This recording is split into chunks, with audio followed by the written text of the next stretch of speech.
नमस्कार,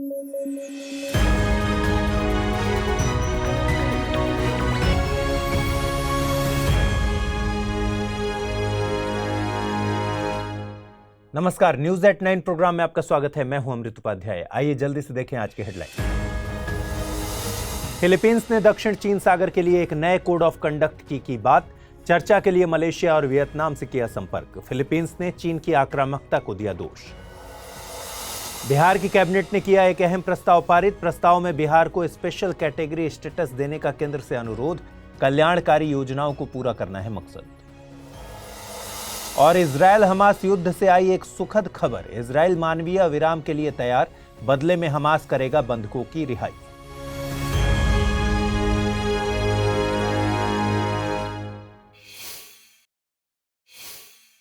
चलिए खबरों की शुरुआत करें।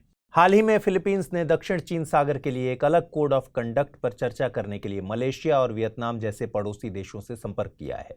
फिलीपींस के राष्ट्रपति फर्डिनेंड मार्कोस जूनियर ने इस कदम का कारण भी बताया। उन्होंने कहा कि एक अलग कोड ऑफ कंडक्ट इसलिए चाहिए क्योंकि चीन के साथ एक व्यापक क्षेत्रीय समझौता करने की दिशा में कोई खास डेवलपमेंट नहीं हो रहा, लेकिन एक खास बात और है, वो है फिलीपींस के अमेरिका के साथ करीबी रिश्ते।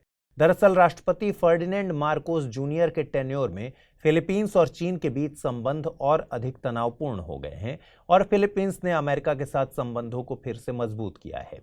और इसके साथ ही फिलीपींस ने अमेरिका से चीन के आक्रामक व्यवहार के बारे में शिकायत भी की है।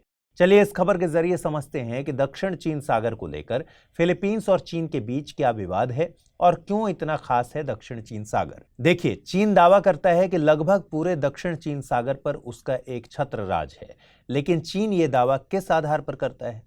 चीन भी एक मजेदार देश है। चीन 300 से 400 साल पहले की बात नहीं करता।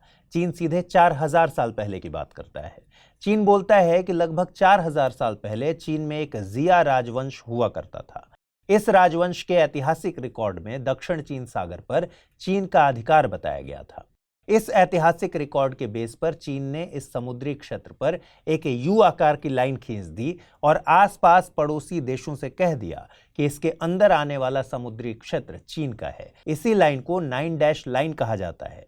लेकिन प्रॉब्लम यह है कि ये 9 dash line Brunei, Indonesia, Malaysia, Philippines, Taiwan और वियतनाम के विशेष आर्थिक क्षेत्रों का भी अतिक्रमण करती है। हाल ये है कि चीन ने 1974 में वियतनाम से पारासेल द्वीप समूह को छीन लिया था और 1995 में फिलीपींस से स्प्रैटली द्वीप समूह में मिस्चीफ रीफ पर नियंत्रण कर लिया था। चीन की इस हरकत से पड़ोसी देश नाराज तो हुए, लेकिन बिल्ली के गले में घंटी बांधता कौन? फिलीपींस ने थोड़ी हिम्मत की और इंटरनेशनल लेवल पर मुकदमा कर दिया। आपको बता दें कि 1982 में समुद्री कानून पर संयुक्त राष्ट्र का सम्मेलन हुआ था और इसमें चीन की 9 डैश लाइन और ऐतिहासिक दावों को एक सिरे से खारिज कर दिया गया था। फिर फिलीपींस के मुकदमे के आधार पर हेग में स्थित न्यायाधिकरण ने 2016 में फैसला सुनाया कि चीन के पास दक्षिण चीन सागर पर अधिकार का कोई ऐतिहासिक दावा नहीं है। लेकिन चीन है। चीन ने इस फैसले को ऐसे ही इग्नोर किया जैसे 1 महीने पहले एक बॉक्सिंग मैच में रोनाल्डो ने सलमान खान को इग्नोर कर दिया था। खैर, इग्नोर तक तो ठीक था, लेकिन हेग के फैसले के बाद चीन ने विवादित जल क्षेत्र में अपने कंट्रोल वाली 7 रीफ को मिसाइल संरक्षित सैन्य अड्डों में बदल दिया। चलिए अब समझते हैं कि आखिर दक्षिण चीन सागर में इतना हो हल्ला होता क्यों है। देखिए, दक्षिण चीन सागर एक बेहद इंपॉर्टेंट समुद्री परिवहन मार्ग है। पूरी दुनिया का लगभग 20 से 25% से ज्यादा व्यापार इसी समुद्री मार्ग के माध्यम से होता है। ये मछली पकड़ने के लिए एक आदर्श जगह है, जिससे पूरे क्षेत्र में लाखों लोगों के घरों में चूल्हा जलता है। विश्व की आधे से अधिक मछली पकड़ने वाली नौकाएं इसी क्षेत्र में संचालित होती हैं। हालांकि एक अनुमान यह भी है कि दक्षिण चीन सागर के समुद्र तल के नीचे और पैरासेल्स और स्प्रैटलिस द्वीप के आसपास बड़े पैमाने पर तेल और प्राकृतिक गैस के भंडार हो सकते हैं और इन प्राकृतिक संसाधनों पर अधिकार से चीन की ऊर्जा सुरक्षा से रिलेटेड चिंताएं सुलझ सकती हैं। अब आप समझ ही सकते हैं कि चीन इस समुद्री क्षेत्र में अपनी नजर क्यों गड़ा कर रखता है।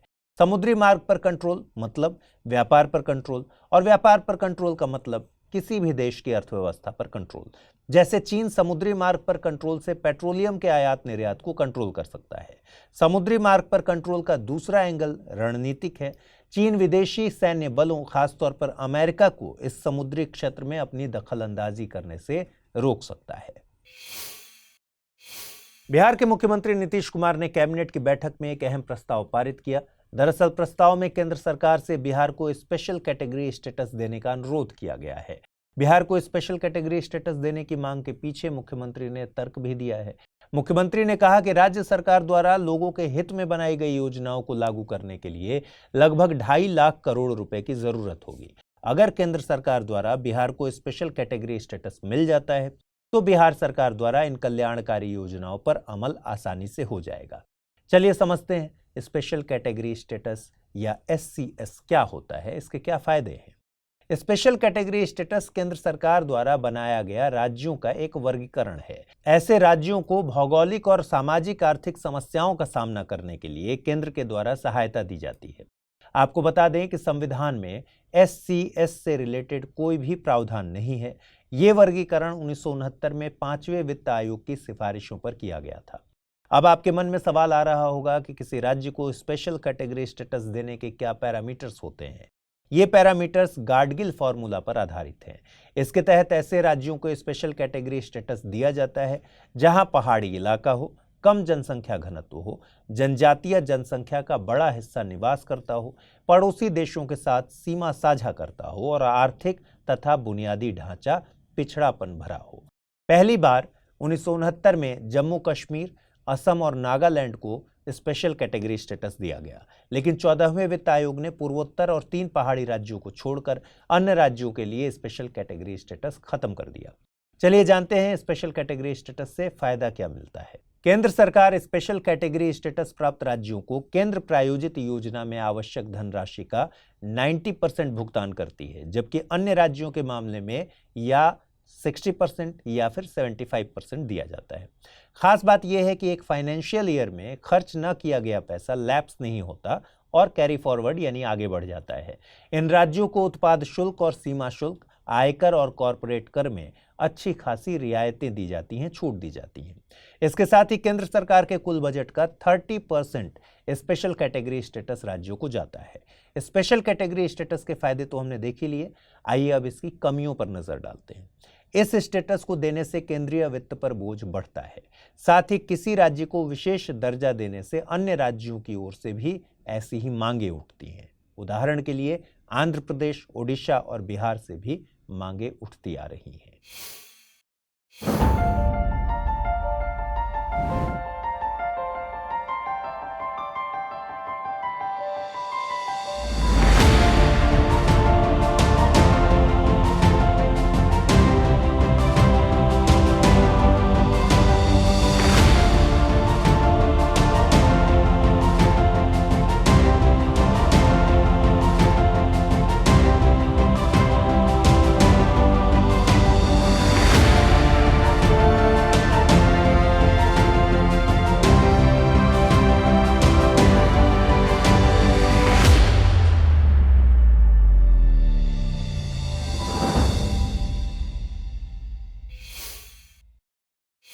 इजराइल हमास युद्ध से एक बेहद सुखद खबर आई है।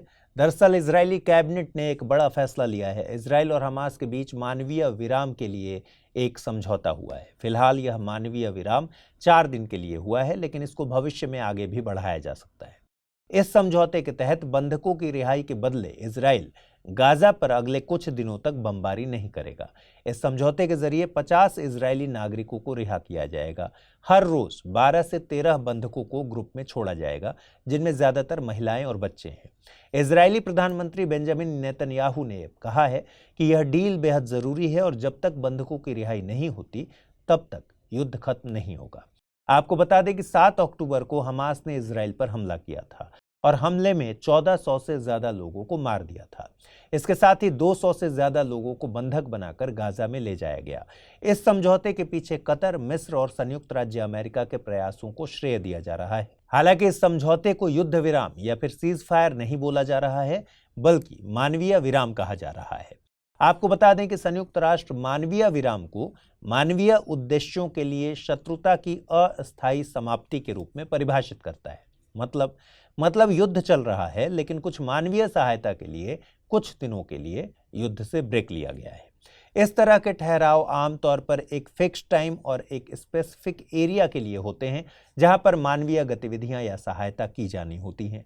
दूसरी तरफ युद्ध विराम का मतलब है युद्ध का खत्म हो जाना। इजराइल और इसके सहयोगी देश युद्ध विराम का दृढ़ता से विरोध करते हैं क्योंकि उन्हें लगता है कि युद्ध विराम से हमास को फिर से संगठित होने का मौका और समय मिल जाएगा और इससे इजराइल के चल रहे प्रयास विफल हो जाएंगे।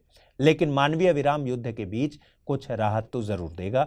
उम्मीद की जा रही है कि इस संकट में नागरिकों को मदद मिलेगी।